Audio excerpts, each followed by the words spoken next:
alihi wa sahbihi wa mawalah.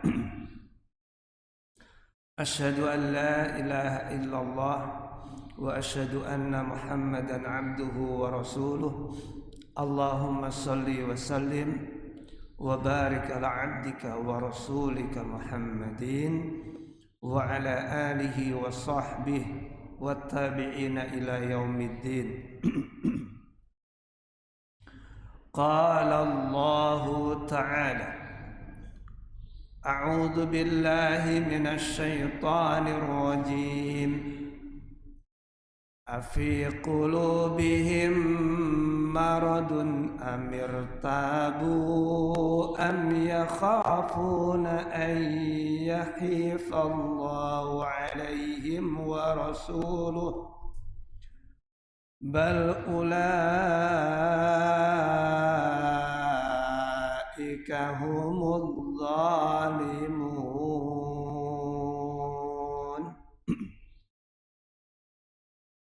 Jamaah sekalian,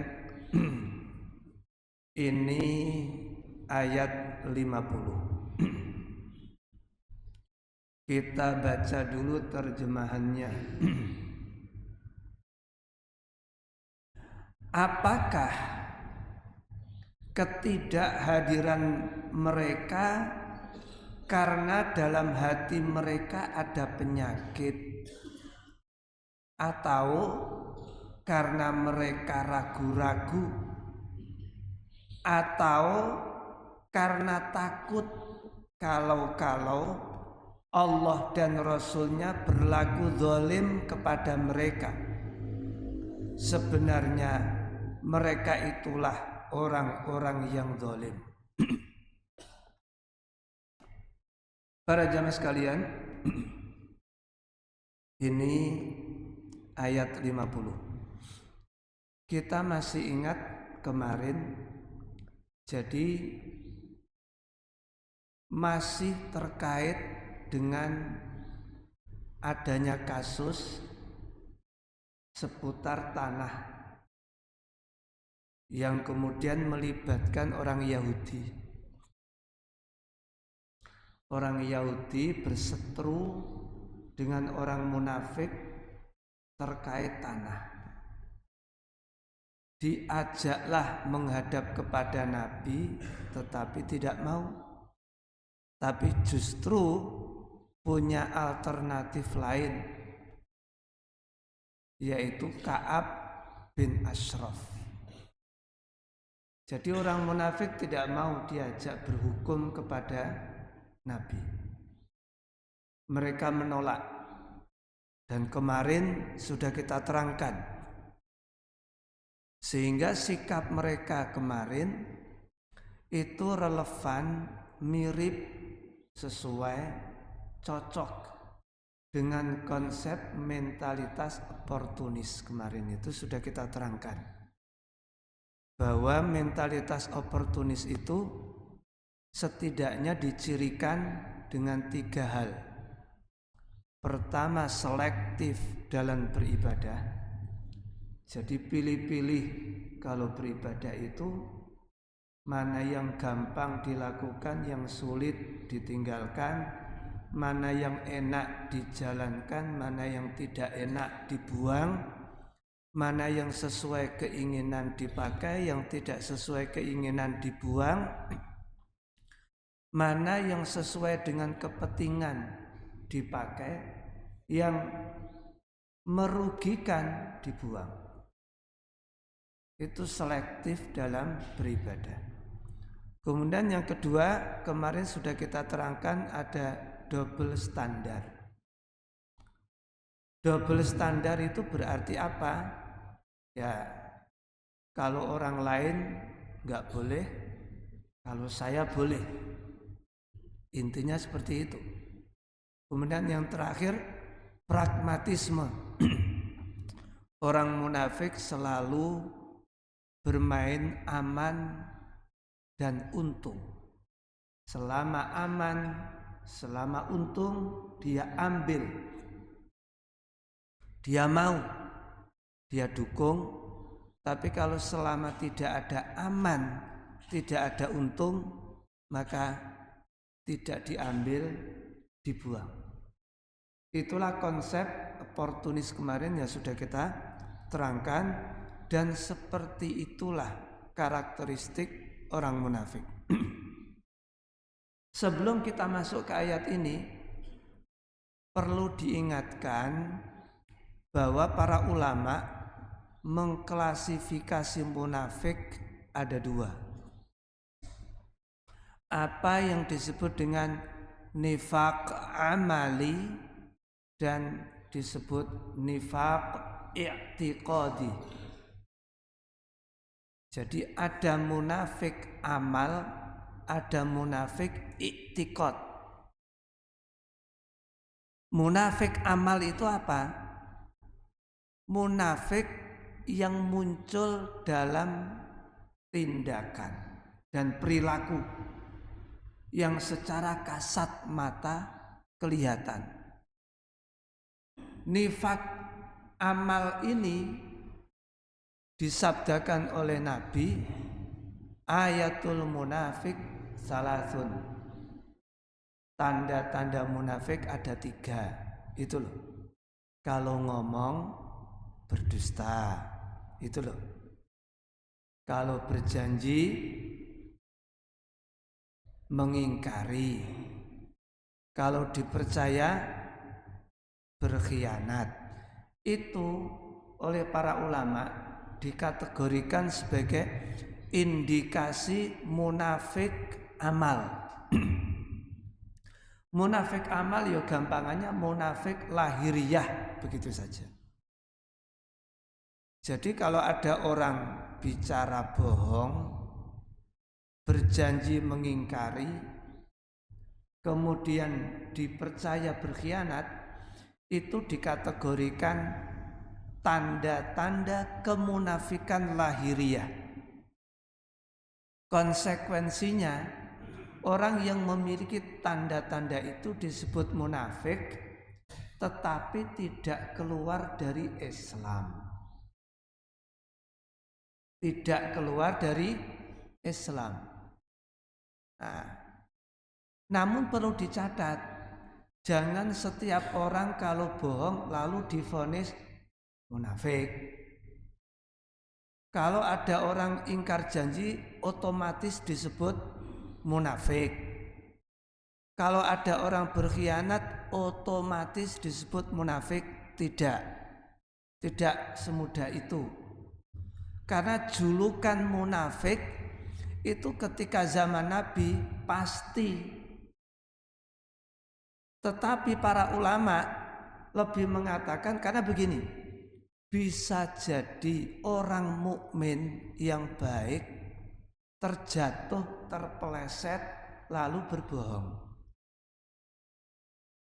Ada mungkin orang mukmin yang baik tetapi terpeleset, jatuh lalu mengingkari janji. Orangnya baik, santun, mengerti agama, tetapi terpeleset berkhianat. Itu kalau orang mukmin bisa jadi jatuh terpeleset lalu dusta, jatuh terpeleset lalu mengingkari janji, jatuh terpeleset lalu berkhianat karena digoda atau tergoda atau terjatuh. Itu tetap disebut orang mukmin, tidak disebut orang munafik. Kenapa? Karena para ulama menegaskan kalau orang munafik itu belum bicara memang pingin dusta. Itu bedanya. Orang munafik belum janji itu memang niatnya mengingkari. Bedanya di sini. Jadi orang munafik itu belum lagi menerima amanat. Lah memang amanat itu dicari untuk dikhianati. Itu bedanya. Makanya kalau kemudian kita sesekali bertemu teman, tetangga kok bohong, jangan langsung divonis munafik loh ya. Jangan. Artinya kalau orang mukmin dusta, berarti dia telah meniru salah satu sifat orang munafik. Harus hati-hati, tidak mudah memvonis orang, apalagi sesama teman, sesama jamaah masjid, sesama jamaah pengajian. Hati-hati. Jangan sedikit-sedikit langsung munafik ini, masuk intipe neraka ini. Jangan mudah-mudah begitu. Orang munafik yang tulen, belum bicara, memang dalam hatinya niatnya bohong. Belum berjanji, niatnya sudah mengingkari. Belum menerima amanat, niatnya itu sudah berkhianat. Itu munafik tulen. Ingat ini, hati-hati. Nah, munafik, tanda-tanda kemunafikan yang 3 tadi itu tidak mengeluarkan seseorang dari Islam. Ada jenis yang kedua, disebut nifaq i'tiqadi, kemunafikan batin. Nah, kemunafikan batin ini apa? Memang betul-betul hati, batin, dan lahir itu memang kontras. Para ulama sepakat, munafik, orang-orang munafik di zaman Nabi itu adalah munafik jenis yang kedua. Itu mereka sepakat. Jadi munafik yang ditemukan di era Nabi khususnya itu kategori yang kedua. Kategori munafik batin yang oleh wahyu divonis masuk neraka di paling dasar.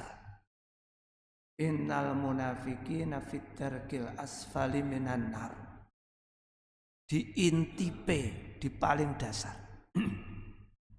Nah, ini kita tambahkan sebagai pelengkap saat kita berbicara tentang munafik.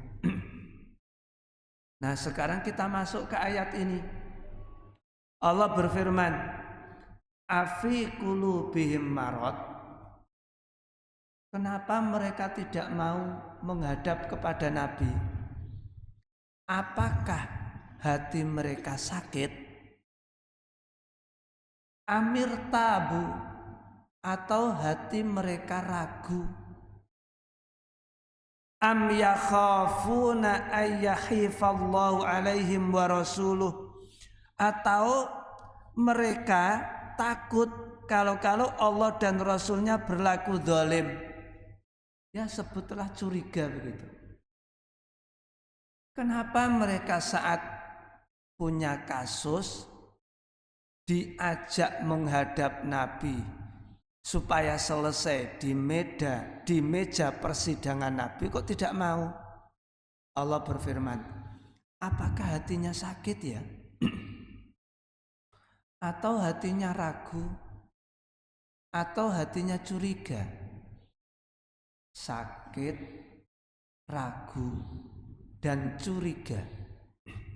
Ini Allah secara eksplisit merinci bagaimana kondisi mental orang-orang munafik itu.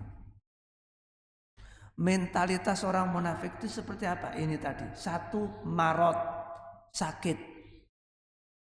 Nah, ini sejak awal Al-Quran sudah disebutkan kalau bicara tentang sakit.